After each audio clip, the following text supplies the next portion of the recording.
Sign 0 degree का value कितना आता है? पहले मैं कुछ नहीं बताना चाहता और ना ही आप लोगों से पूछना चाहता हूं कि साइन 0 डिग्री का वैल्यू क्या होता है। तो यहां हम लोगों को देखना पड़ेगा बोर्ड पे। आप देखिए, मान लिया जाए कि हम लोग यहां पे एक समकोण त्रिभुज बनाते हैं।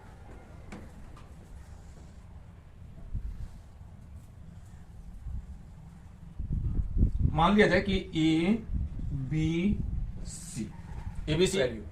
सपोज एंगल सी को हम लोग थीटा मान लेते हैं।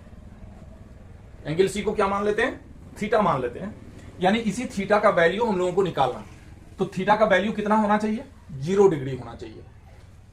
हम लोग फॉर्मूला के अनुसार जानते हैं कि साइन थीटा इक्वल टू क्या है आपको? पी बाई एच होता है। साइन थीटा बराबर क्या होता है? P by H. निकालना क्या चाहते हैं हम लोग? साइन 0 डिग्री बराबर, ये हम लोगों को निकालना है। तो P बाई एच, यहां हम लोगों को P और H इन दोनों का वैल्यू मालूम है? फिलहाल कुछ भी मालूम नहीं है। हम लोगों को एक चीज सोचना पड़ेगा कि यहां जो थीटा दिए हैं, इस थीटा का वैल्यू 0, 1, 2 मतलब कुछ भी हो सकता है, 0 से लेकर 90 के बीच कुछ भी वैल्यू हो सकता है। लेकिन एक चीज सोचना है कि थीटा का मान 0 होना चाहिए। तो यहां थीटा का मान अगर 0 हो, ये जो कर्ण आप देख रहे हैं, जो लंब के साथ यहां कोण बनाया है, वो आपको कितना डिग्री का है? 0 डिग्री का होना चाहिए। परपेंडिकुलर क्या होगा? जितना कम होगा, छोटा होगा, यहां का एंगल यानी थीटा का वैल्यू भी क्या होगा? उतना ही कम होगा। मान लिया जाए कि हम लोग यहां से सी से कर्ण को खींचते हैं यहां तक। मान लीजिए ये बिंदु यहां ना होकर अगर ये बिंदु यहां हो जाए, तो ऐसी स्थिति में थीटा का जो वैल्यू है, थीटा का वैल्यू पहले के तुलना में कम होगा या ज्यादा होगा? निश्चित तौर पे पहले अगर मान लिया जाए कि ये 40 डिग्री था, अब अगर यहां एंगल ए यहां हो जाता है तो यहां का वैल्यू 45 डिग्री से बिलो होगा, यानी कम होगा।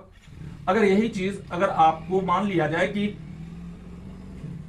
ए यहां पे हो जाए, तो थीटा का मान और कम हो जाएगा। और इस तरह से चलते चलते अगर मान लिया थीटा का सॉरी ए को हम लोग यहां लेकर आ जाते हैं, तो यहां अगर लेकर आ जाएंगे तो थीटा का वैल्यू पहले की तुलना में और भी ज्यादा कम हो जाएगा। अब एक चीज ध्यान देना, अगर लंब की लंबाई कम होगी तो थीटा का वैल्यू कम होगा। बात समझ गए? क्या होगा? अगर लंब की लंबाई अधिक हो तो थीटा का मान भी अधिक होगा, और लंब की लंबाई अगर कम हो जाए तो थीटा का वैल्यू भी कम हो जाएगा। तो इस तरह जब बिंदु ये बिंदु बी पर आ जाएगा तो यहां का एंगल क्या हो जाएगा? आपको 0 हो जाएगा। अब जब 0 हो जाता है तो ये बिंदु बी पर आ गया, तो आपको जो इस त्रिभुज का लंब है यानी P है, P की लंबाई कितनी बच जाएगी?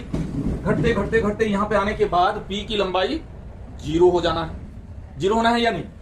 तो यहां अब हम लोग कहेंगे ना कि P का वैल्यू क्या हो जाता है यहां पे? 0। कब? जब थीटा का मान 0 होता है तो P का वैल्यू क्या हो जाता है? 0। दूसरी बात है कि और जब बिंदु ए बिंदु बी पर आ जाएगा तो कर्ण की लंबाई बीसी भुजा की लंबाई के बराबर हो जाना। तो ये बराबर हो या ना हो, उससे हम लोगों को बहस नहीं है। फिलहाल हम लोगों को यहां क्या क्लियर हुआ कि थीटा का मान अगर 0 हो तो बिंदु ए बिंदु बी पर होगा, यानी इस त्रिभुज का जो P है यानी कि लंब है, उसकी लंबाई 0 हो जाएगी। इसलिए यहां हम लोग साइन 0 डिग्री का वैल्यू क्या देंगे? P की लंबाई हो गया 0। अब H की लंबाई मानते हैं। अब चाहे H का मान 1 सेंटीमीटर, 2 सेंटीमीटर, 3 सेंटीमीटर, 5, 10, 15, 20 कुछ भी हो जाए, क्या फर्क पड़ता है? या फिर H को H ही रहने देते हैं। अब अगर H से 0 को भाग देंगे तो क्या आएगा? 0 आएगा। क्लियर हो गया कि साइन 0 डिग्री का वैल्यू कितना होता है? 0 होता है। तो हम लोग यहां 0 दे देंगे।